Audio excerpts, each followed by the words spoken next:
Before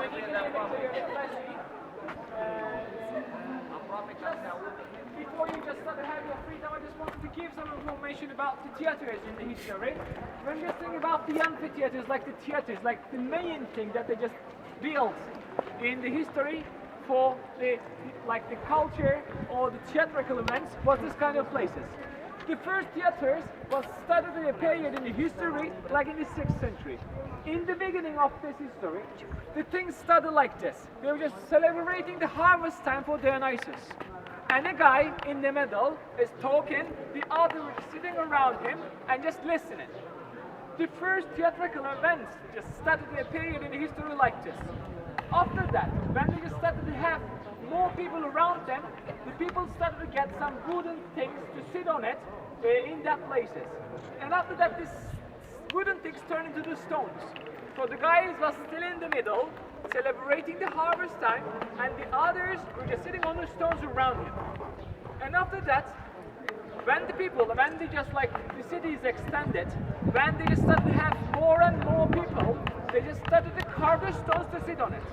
And after that, in the 2nd century, like in the beginning of the 4th century actually, they just started to build this kind of buildings. But in the 2nd century, we started to have this kind of proper theaters. This one is from the 2nd century AD, which means that it's just coming like 1,800 years ago. In this day, we just talk about the Roman theaters, and then the Greek theaters, and the Greco-Roman ones. Just think about the theater that we saw in C-Day. They just built arches, and on that arches they just put the sitting places. But when you just go back, just behind this building, you won't see any arches. It's just like a slope like this, and then they just put the sitting places on it. So they didn't have to build the arches like this in here. And this is much more easier to do, but this is harder to find the place to do it. The differences of amphitheaters, like the Greek theaters and the Roman theaters, are easy. In the Roman theaters, the stage building, that one, and the sitting places we call the scavaia are always together. So they're just isolating the places. Just think about why. The Greek theaters are sitting on a slope of a hill, so that means that they got a panoramic view of the valley. So they didn't want to close it. In the Greek theaters, the stage buildings are portable. They're just making it mostly from the wooden structures, so they can just take it out. So during the normal days, when they are having like tragedias or comedias, they could use that places for sitting, like chilling out and watching the places. But in the Roman culture, they just isolated it, so the only thing that they use for like that kind of events. In these kind of places, in the amphitheaters, as I told you, for example, if you can look to the both sides of this place, you see some towers, which is between the cavea, the sitting places, and the stage building. That places are like the VIP lounge. The governors, the rich families were sitting on that part. By the way, if you can look to the right side, to that tower, you can just see the zigzag paintings in there. That paintings are from the Seljuk period. The most important reason why we could have this amphitheater preserved that much good is those guys. Because Seljuks used this place as a caravanserai. Caravanserais are like the petrol stations of today, with a motel next to it. In those days, like we mentioned, they were just making trade in the Seljuk period. And they were just using like the camels or donkeys or horses. And that kind of animals, with the loads on it, can go maximum 45 kilometers in a day. In each 45 kilometers, they have to stop and overnight. That's why in all Antalya region, we got like dozens of caravanserais on the road. When you see the word like Han, H-A-N, it means a caravanserai. That means that in that place, within the borders in that place, they got a caravanserai or they used to have one. And this place uses a caravanserai, that's why it's just preserved that much good.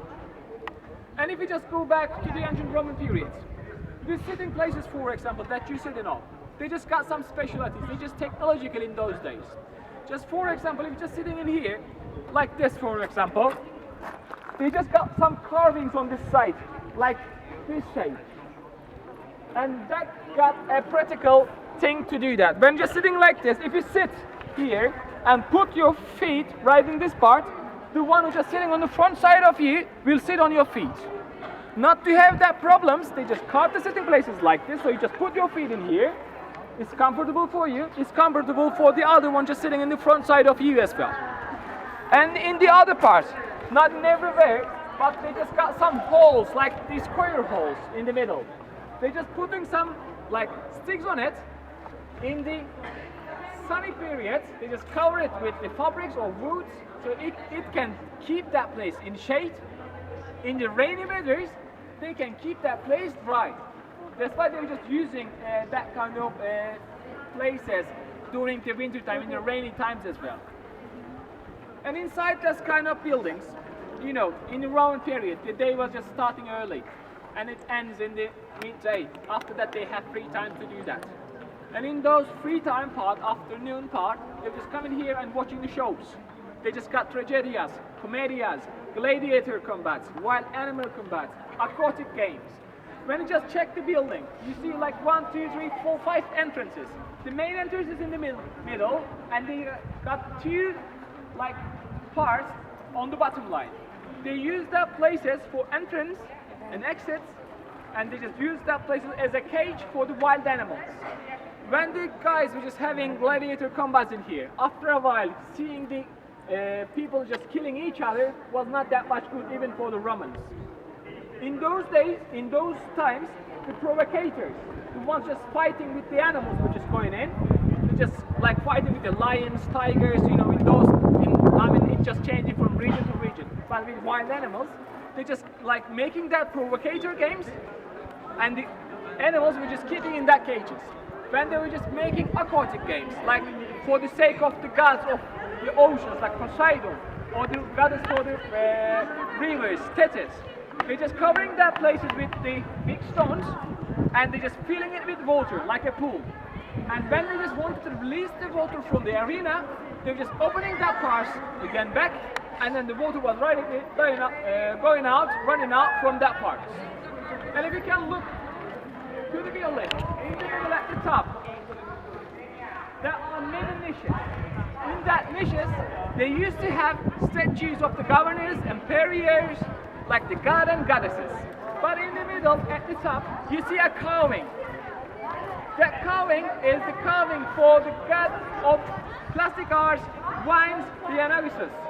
In the Roman period, we know him as Bacchus.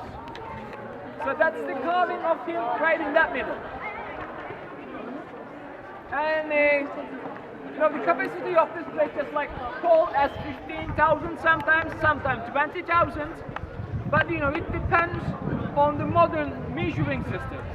So nobody was sure about how many people can fit inside that building. But as I told you, it's between 15 and 20,000 people in it. Even today, we're just holding some shows in here. In each year, the ballet shows and operas is holding in this place. And 2 years ago, we even like not just that much classic, but we had a jazz festival inside that building. But as I told you, the shows like holding in this place are not that much like frequent now, because we just got like more people. We're just giving heart to the building, so to keep it good, to preserve it, we're just canceling most of them, just having few shows in a year. Do you have any questions about anything? Okay, then